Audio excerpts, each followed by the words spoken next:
राजा के पास एक साधु आया। राजा ने कहा कोई ज्ञान की बात बताओ। साधु ने कहा वैसे तो हम कोई ज्ञानी ध्यानी आदमी नहीं है, पर एक सूत्र देकर जा सकते हैं। उसने कहा लाओ सूत्र लाओ। उसने कहा इस सूत्र को खरीदना होगा तुमको और 10,000 मोहरें खर्च करनी पड़ेगी। राजा ने कहा आखिर ऐसा है भी क्या सूत्र में? महात्मा ने कहा बहुत कुछ खास है। राजा तो राजा मूडी होते हैं और अक्सर राजा मूडी होते ही। राजा ने 10,000 मोहरें खर्च भी कर दी। साधु का सूत्र सुनना। साधु ने सूत्र दिया, जो है वो बीत जाएगा। बस इतना लिख करके साधु चला गया। राजा बोला ये कौन सा खास है, इसकी कीमत 10,000 मोहर, जो है बीत जाएगा, ये भी कौन सी बड़ी बात। लेकिन साधु ने जाते जाते कहा कि जब तुम्हारी जिंदगी में विपत्ति आवे तब तुम इस चिट्ठी को खोलना, अभी बंद करो। ठीक है, बंद कर लिया। हुआ क्या? राजा युद्ध करने किसी राज्य में गया, राजा हारा, सेना मारी गई, इसके ऊपर आक्रमण हो गया।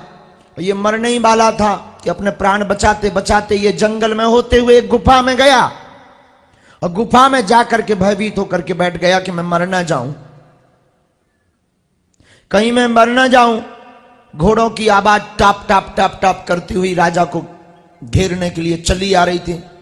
राजा की बार बार श्वास भर रही थी। राजा सावधान था गुफा में कहीं मुझे कोई पकड़ ना ले, और अगर मैं पकड़ा गया तो मैं मारा जाऊंगा। कुछ देर बीता ही था कि वो अंगूठी याद आई जिसमें वो पर्ची रखी हुई थी। राजा ने वो पर्ची निकाली और पर्ची को पढ़ा। उसमें लिखा था जो है वो बीत जाएगा। राजा को थोड़ी संतुष्टि मिली कि कुछ देर में ये बीत जाएगा। थोड़े दरवाजे खुले दिमाग के, और अब तो जो घोड़ों की आवाज थी, घोड़ों की आवाज तो आ रही पर इसे सुनाई नहीं दे रही है, क्योंकि ये उसी में मस्त हो गया कि जो है वो बीत जाएगा। कुछ देर हुआ कि घोड़ों की आवाज आनी बंद हो गई। इसे लगा खतरा टल गया।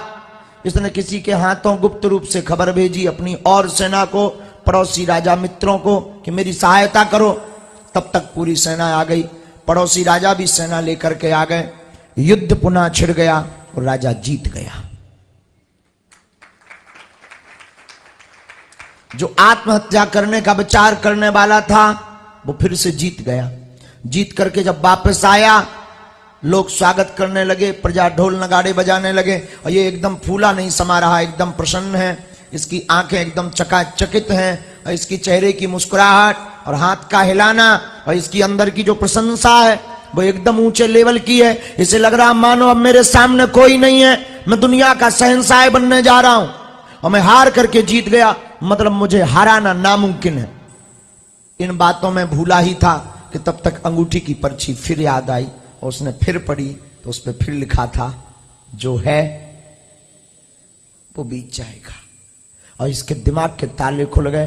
कुछ देर तक इसे दुनिया की प्रत्येक संकट नामुमकिन लग रहे थे। और इसे लगा कि मैं ये क्या बुद्धूपन की काम की बातें कर रहा हूं, मनी मन मैं ये क्या हाथ हिला रहा हूं। कुछ देर पहले मैं मरने की सोच रहा था, अब जीत गया तो मैं इतना गम में भूल गया, इतना मस्ती में भूल गया कि ये भूल ही गया कि ये भी बीत जाएगा। और राजा के भीतर के ताले खुले, पंछी उड़ा, अभिमान का पंछी उड़ा। वो अक्सर ऐसा होता ही है, जब विवेक का पंछी जागता है तो अभिमान का पंछी उड़ जाता है। राजा जो हाथ बहुत हिला रहा था अब वो अभिवादन करने लगा, क्योंकि उसने पढ़ लिया जो है वो बीत जाएगा। और मेरे पागलों, तुम्हारी जिंदगी में भी जो तुम बैठे हो, अगर तुम दुख लेकर बैठे हो, संकट लेकर बैठे हो, विपत्ति लेकर बैठे हो, तो तुमको भी हम कहते हैं जो है वो बीत जाएगा।